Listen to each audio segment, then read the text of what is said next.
Kami berdoa. Amin. Amin. Shalom, good morning. Hari ini kita belajar firman Allah. Tujuan Allah dalam keluarga. Sangat penting kita menyadari rencana Allah untuk keluarga. Apa rencana Allah untuk keluarga? Di dalam kitab Kejadian pasal 1 ayat 27 sampai 28, maka Allah menciptakan manusia itu menurut gambarnya. Menurut gambar Allah diciptakannya dia, laki-laki dan perempuan diciptakannya mereka. Allah memberkati mereka, lalu Allah berfirman kepada mereka, beranak cuculah dan bertambah banyak. Penuhilah bumi dan taklukkanlah itu. Berkuasalah atas ikan-ikan di laut dan burung-burung di udara. Dan atas segala binatang yang merayap di bumi. Dari Kejadian 1 ayat 27 sampai 28. Maka tujuan Allah untuk menjadikan keluarga adalah yang pertama, mewujudkan gambar Allah di dalam keluarga. Mewujudkan gambar Tuhan di dalam keluarga. Sehingga kalau saya berkeluarga, maka Tuhan mau lewat keluargaku Tuhan dipermuliakan, Tuhan ditinggikan, Kristus di tengah-tengah keluargaku. Itu maksud Tuhan. Jadi lewat sebuah keluarga yang dibuat oleh Tuhan, keluarga itu menghadirkan Tuhan di dalam keluarganya.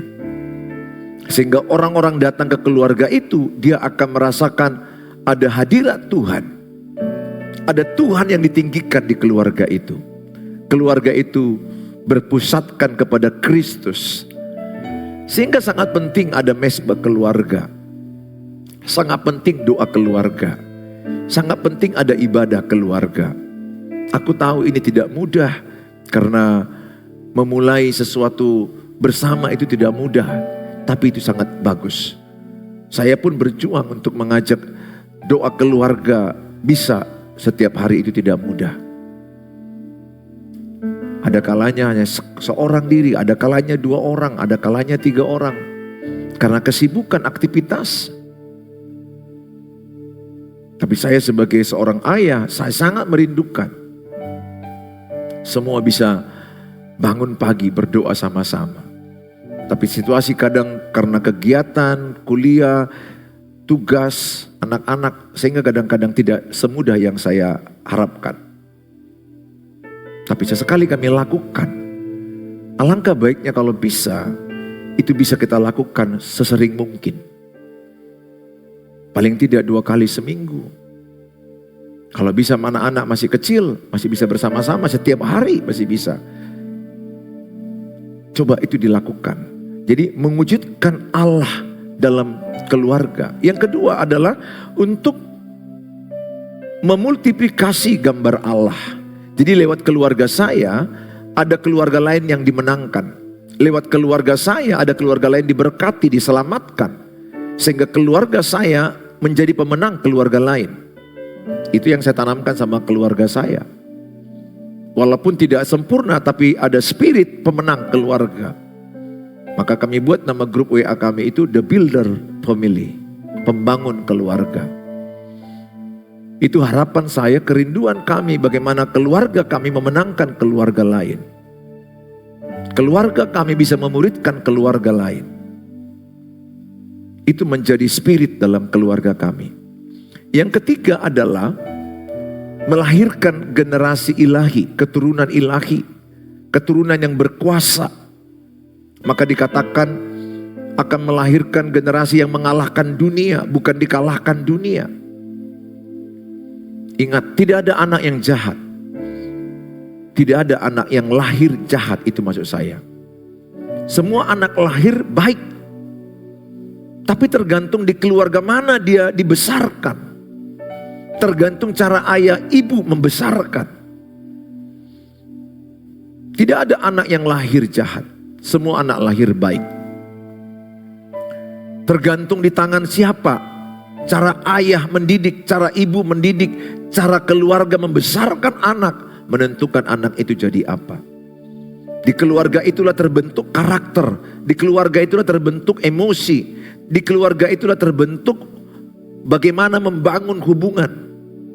Di keluarga itu terbentuk iman, kejiwaannya, perasaannya, emosinya. Itu semua terbentuk di keluarga. Jadi kalau saudara menjumpai ada keluarga, seseorang saudara lihat pemarah, ngamuk, berkata-kata tidak terkendali, lempar barang, pukul pintu, kemungkinan besar dia dibesarkan dengan keras di dalam keluarga. Semua cerita kita itu ada sebab akibat. Kenapa anak itu menjadi pemurung, menjadi pendiam, menjadi orang yang insecure. Ada anak yang menjadi pendiam, beku, payah senyum, payah bersosialisasi, payah berinteraksi. Kemungkinan besar dia dilahirkan dengan selalu disalahkan, dibandingkan, ditolak. Sehingga yang ada dalam diri dia adalah ketertolakan. Sehingga dia takut buat ini, dia takut ngomong ini, akibatnya dia menjadi beku, diam. Freeze. Selalu dipersalahkan.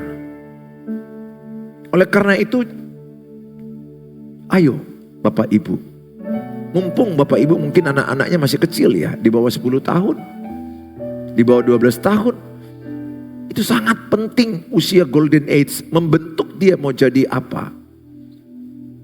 Jangan pertontonkan perkelahian di depan anak-anak.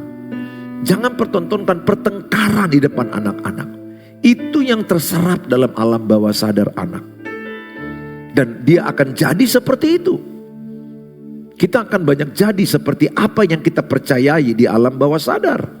80%. Hati-hati, jangan pertontonkan perkelahian, emosi negatif. Merendahkan istri, istri merendahkan suami. Jangan. Pertontonkan video yang baik kepada anak-anakmu. Bagaimana suami mengasihi istri, bagaimana istri menghormati suami. Saudara yang saya kasihi, bagaimanakah keluarga Kristen di slide berikutnya? Bagaimanakah keluarga Kristen dapat memenuhi rencana Allah? Yang pertama adalah keluarga yang takut akan Allah. Yang kedua adalah memiliki hubungan yang baik antar anggota keluarga. Yang ketiga adalah menjadi berkat bagi masyarakat sekitarnya. Menjadi berkat bagi masyarakat sekitarnya.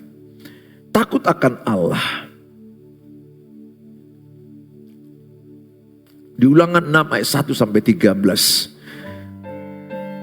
Allah mau setiap kita keluarga berpegang teguh pada firman. Berpegang teguh pada firman. Tanamkan dalam kitab Ulangan ini, orang-orang Israel pada zaman itu, orang-orang Yahudi pada zaman itu menanamkan kepada anak-anaknya tentang Allah, Allah yang esa, Allah yang mengasihi, Allah yang menjagai, sehingga mereka mengenal Allah sejak kecil. Jadi orang-orang Israel pada masa itu ditanamkan terus. Dan cara mendidik anak-anak dalam mengenalkan Allah tidak boleh terlalu berat, sekali waktu langsung berat. Contoh, saya panggil anak saya, ayo kita bahas kitab Wahyu pasal 1 sampai siap. Oh, berat sekali. Gak bisa anak-anak menangkap. Anak-anak itu di saat kita duduk kita terangkan sedikit. Di saat makan kita terangkan sedikit. Di saat berbaring kita terangkan sedikit. Di saat berjalan kita terangkan sedikit. Jadi sedikit-sedikit tapi sering. Itu penting sama anak-anak. Sedikit tapi sering. Sehingga tertanam di alam bawah sadarnya. Mengenal Allah, takut akan Allah, mengasihi Allah, melakukan perintah Allah, hidup sesuai dengan firman Allah. Tanamkan, itu penting sekali. Penting mengalami bersekutu intim dengan Allah sekeluarga. Penting. Kalau masa kecil itu masih dalam otoritas. Ayo ajak berdoa, ajak beribadah. Malam hari kah bisa mau tidur atau pagi hari kah habis bangun, terserah. Yang penting ajak beribadah. bersekutu dengan Tuhan. Penting sekali itu, memiliki persekutuan intim dengan Tuhan. Kalau kita bersekutu intim dengan Tuhan, maka karakter Tuhan yang ada pada kita. Dengan siapa saya bergaul, akan begitulah karakter saya. Kalau saya bergaul dengan Tuhan, maka karakter Tuhan ada pada saya. Kalau saya bergaul intim dengan Tuhan, maka pikiran dan perasaan Tuhan itu ada pada saya. Yang ketiga, yang bagian berikutnya adalah mengajarkan ketetapan Allah kepada keturunannya. Ajarkan terus. Pesan saya, ajarkan karakter kepada anak. Ajarkan mencari Tuhan lebih dahulu. Sehingga dari masa kecil dia terbiasa bangun, berdoa, baca Alkitab. Sehingga nanti terbawa besar dan sampai pada masa tuanya. Di manakah itu dibentuk? Di keluarga. Tentu orang tua harus lebih dahulu melakukannya supaya anak-anak mengikuti. Karena teladan yang terbaik adalah melakukan. Melakukan itu adalah pengaruh yang terbaik. Kalau saya sendiri pun tidak baca Alkitab, tidak berdoa, bagaimana saya mengajak istri anak-anak saya berdoa? Saya harus jadi teladan bagi istri saya. Saya harus jadi teladan bagi anak-anak saya. Nah, kalau suamimu nggak mau jadi teladan, istri yang menjadi teladan. Tentu tidak mudah, tetapi ya menggantikan peran suami yang tidak berfungsi. Karena suami itu berfungsi harusnya sebagai imam. Kalau suami tidak berfungsi, maka istri yang mengambil fungsi. Makanya sebaiknya waktu sebelum menikah, pacaran, sudah terbiasa dia memimpin yang ceweknya. Itu jauh lebih bagus. Dari masa dia pacaran, sudah terbiasa si cowok mengajak, ayo doa, ayo ibadah. Nah itu bagus. Karena sifat itu akan dibawanya setelah menikah, pada telah menikah. Yang susah, si cewek yang ngajak terus, ayo doa, ayo baca Alkitab. Ya syukur-syukur kalau mau. Tapi ini agak terbalik gitu loh, terbalik. Karena imamnya itu kan laki-laki. Pria kan, suami. Suami yang mengajak istri. Makanya tanamkan sama anak-anakmu, kalau bisa dapat cowok yang beribadah. Tentu melakukan firman Allah, bukan hanya ibadah, tapi melakukan firman Allah. Itu sangat menguntungkan nanti sama putrimu. Ya memang pergumulan, karena jumlah laki-laki yang beribadah sungguh-sungguh jadi imam itu langka, sedikit. Kebanyakan yang sudah cuek dengan firman Allah. Hidup dengan duniawi, hidup dengan kedagingan. Tapi ya untuk anakmu doakanlah. Saya berdoa supaya saudara mengajarkan karakter kepada anak-anakmu. Budaya antri itu bagaimana? Minta maaf kalau salah. Berkata I'm sorry. Kata minta tolong. Itu semua ditanamkan di keluarga. Ingat, anak-anak itu aset yang paling mahal. Bukan perusahaan, anak-anak. Untuk apa perusahaan kita besar, tapi anak-anak hancur? Pasti kita akan menderita. Tapi kalau karakter anak ada, karakter anak dapat dibangun masa kecilnya, dan dia takut akan Tuhan, dia mau rajin kerja, percayalah, berkat-berkat materi pasti akan menyusul. Tangan yang rajin akan menjadikan kaya, tangan yang lamban akan menjadikan miskin. Dia tinggal perlu diajari rajin, cerdas, takut akan Tuhan.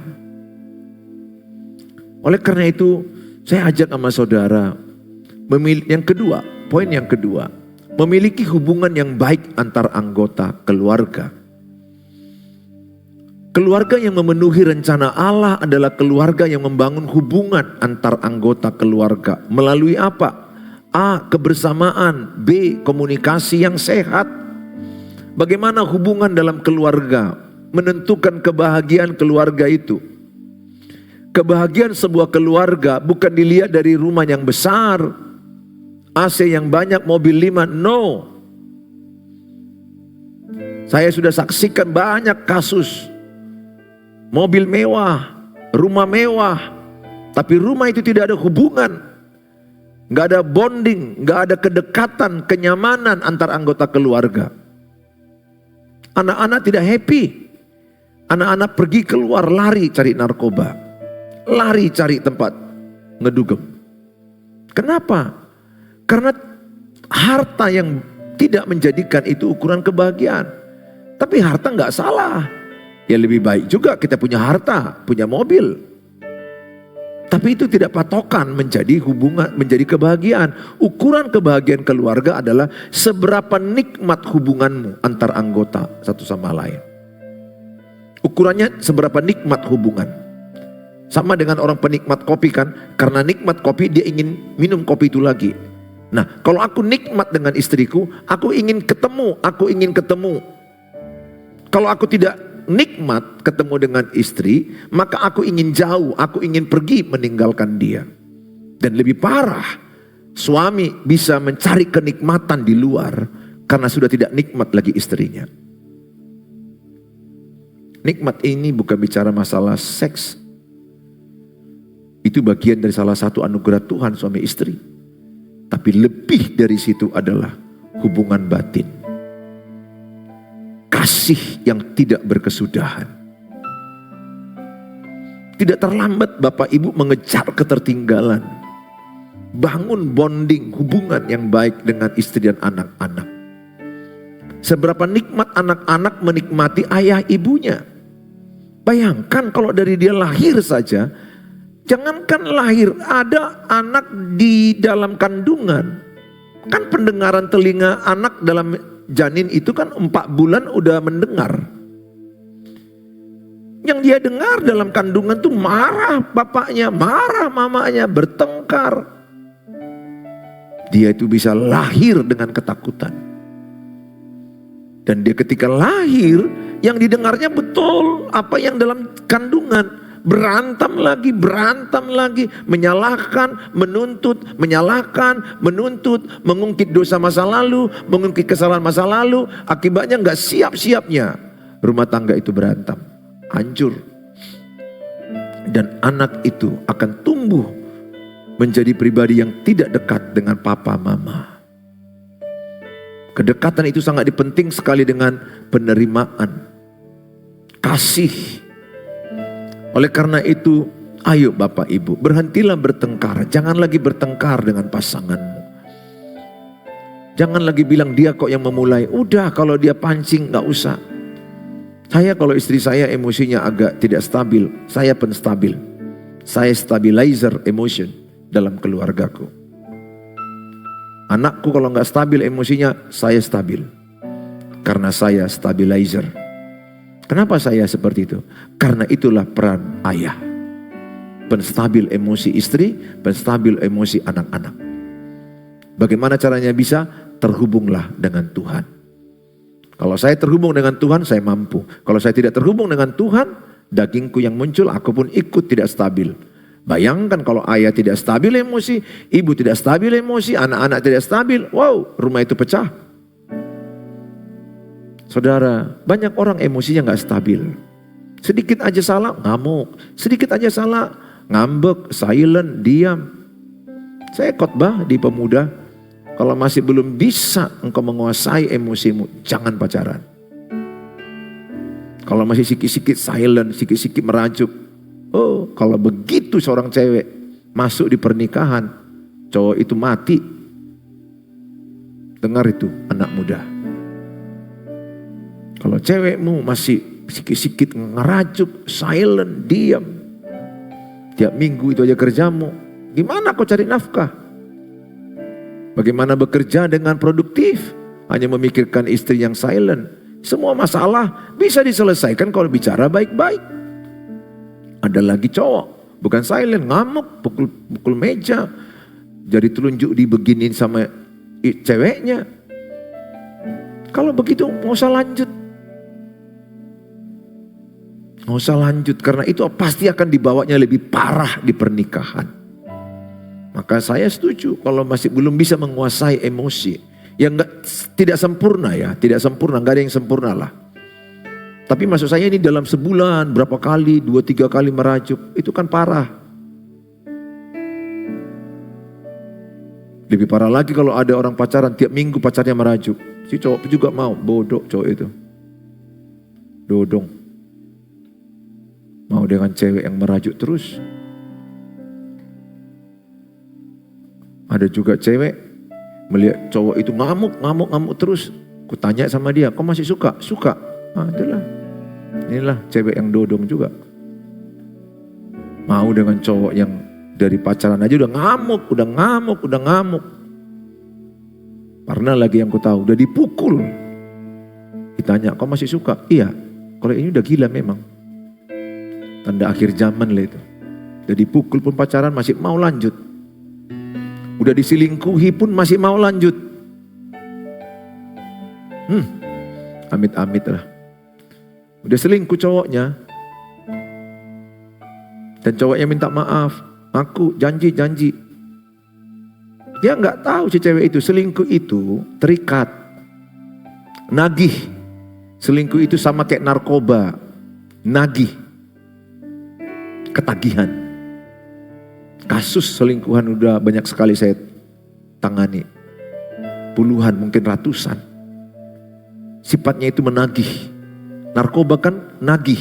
Pornografi kan nagih. Selingkuh pun nagih. Terikat, adiktif. Gampang.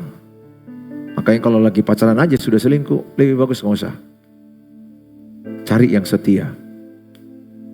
Ya, walaupun cowoknya mungkin kelihatan mukanya kayak gerobak, gak apa-apa. Gerobak itu yang membuat kau bahagia. Iya, kalau kau lihat mungkin cewek itu mukanya seperti tampa, bulat. Gak apa-apa. Seperti botik pun gak apa-apa. Atau botik, lebih mancung mulut dari hidung. Gak apa-apa. Ya, terlalu jauh kita bicara masalah pacaran ini ya. Karena jemaat yang saya gembalakan itu banyak pemuda. Di gereja kami ini 1.500 pemuda. Sehingga saya banyak bicara tentang kepada pemuda. Saya berharap bangunlah kebersamaan dalam keluargamu. Yang berikutnya, kebersamaan apa aja yang perlu dibangun? Mazmur 133 ayat 1 dan sampai 3 kan bilang begini. Sungguh alangkah baiknya dan indahnya apabila saudara hidup rukun damai. Sebab kesanalah Allah akan memerintahkan berkat-berkat kehidupan. Jadi keluarga yang rukun damai pasti diberkati Tuhan. Berkat yang mengejar keluarga yang rukun damai. Sebaliknya keluarga yang bertengkar berkat jauh, berkat lari. Saya sudah lihat pernikahan saya. Kalau kami bertengkar berkat lari. Tapi kalau kami rukun damai, saling memaafkan, saling mengampuni. Tidak ada pasangan yang tidak salah. Sudahlah, ampunilah. Tidak ada pasangan yang sempurna. Tidak ada pernikahan sempurna. Tidak ada suami sempurna. Tidak ada istri sempurna. Ampunilah, maafkan. Apapun kesalahan itu. Mau kesalahan perselingkuhan, ampuni. Kalau dia mau tobat, mau kembali, berilah pengampunan. Dan jangan ingat-ingat dosa masa lalu. Nah, saling mengampuni, saling memaafkan ini menimbulkan rasa nyaman, kebersamaan. Anak-anak pun kalau mungkin pernah melawan, anak-anak pulang telat, anak-anak tidak permisi, ampunilah. Anak-anak tidak cuci piring, udah, tidak ada anak-anak yang sempurna, udah, ampuni. Keluarga yang bahagia itu penuh pengampunan. Jangan hitung-hitung berapa kali engkau mengampuni. Saya mengampuni istriku tidak mau aku hitung. Aku pun diampuni istriku, aku pun mengampuni dia. Sebagaimana Tuhan mengampuni kita, demikianlah kita mengampuni sesama kita. Nah, kebersamaan apa yang perlu dibangun? Mesbah keluarga. Kita lihat di dalam tabel ini, mesbah keluarga, melayani bersama, indah ya, melayani bersama di gereja, melayani bersama, ada acara keluarga, sama-sama sibuk, papa mama sibuk, anak-anak sibuk mempersiapkan tamu datang, di gereja melayani bersama, makan bersama, ini penting. Ada banyak sekarang keluarga gak punya waktu lagi makan semeja. Kalau sudah dewasa lagi terlebih, ada bekerja, kuliah, SMA, jam udah gak sama. Mereka punya kesibukan sendiri. Usahakanlah sesering mungkin, sebisa mungkin. Saya paling bahagia melihat istriku dan anak-anakku kalau duduk semeja dengan saya. Tapi kadang mereka tidak bisa, ya sudah. Tapi saya selalu katakan, ayo kita usahakan. Apalagi kalau masih kecil, lakukan itu. Rekreasi bersama. Keluarga yang bahagia itu sekali 6 bulan, paling tidak pergilah rekreasi. Bukan harus ke Bali, boleh ke Bali G. Nggak bisa ke Bali, ke Bali G. Nggak bisa ke Bali G, pantai Bali. Nggak bisa ke pantai Bali, pergi ke Balian. Balian itu ladang. Pokoknya intinya punya waktu rekreasi bersama. Mau pergi ke tempat yang dekat, setengah jam, 1 jam, punya waktu. Itu sambil lari-lari di pantai, berenang di kolam renang, makan sama, itu membangun hubungan. Kalau ini keluarga saya, istri saya yang paling atur ini. Akan pergi ke Bali, pergi ke sekali-sekali ke luar negeri kalau ada uang. Ke Parapat, ke Brastagi, penting sekali. Jangan capek cari uang tapi kita nggak nikmati. Nikmatilah hidup yang singkat ini. Bergereja bersama itu penting. Berikutnya adalah komunikasi yang sehat. Komunikasi yang sehat antar anggota keluarga dibangun melalui apa? Kerendahan hati. Kejujuran, lihat tabel di depan. Kejujuran, kerendahan hati, bersedia mendengar, perkataan yang membangun, hubungan yang baik dalam keluarga. Didengar dan mendengar. Saya sebagai ayah, telinga saya ini saya sudah doakan ini terus. Supaya aku siap mendengar kalau istriku ngomong dan tidak dipotong. Berapa waktu yang lalu dia belum siap ngomong, kepotong. Aku belum siap ngomong, dipotong dia. Berantem, cekcok. Di dalam komunikasi yang sulit itu mendengar, bukan bicara. Makanya doakan telingamu supaya bisa mendengar cerita anak-anakmu, pasanganmu, orang-orang yang kau kasihi. Saya begitu, saya senang mendengarkan anak-anakku cerita tentang pacarannya, tentang harapan dia, rencana dia, nyaman tanpa saya marah.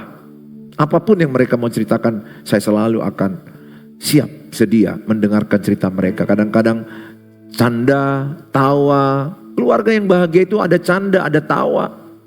Puji Tuhan itu kami lakukan. Dimulai dari ayah yang mau mendengar. Suami yang mendengar istri itu melayani istri.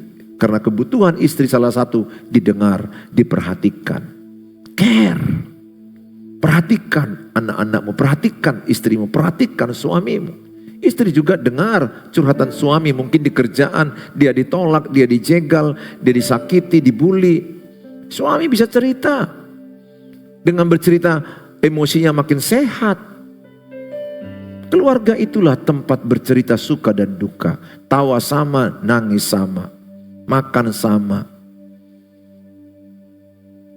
Ada kejujuran, rasa nyaman, perkataan yang membangun.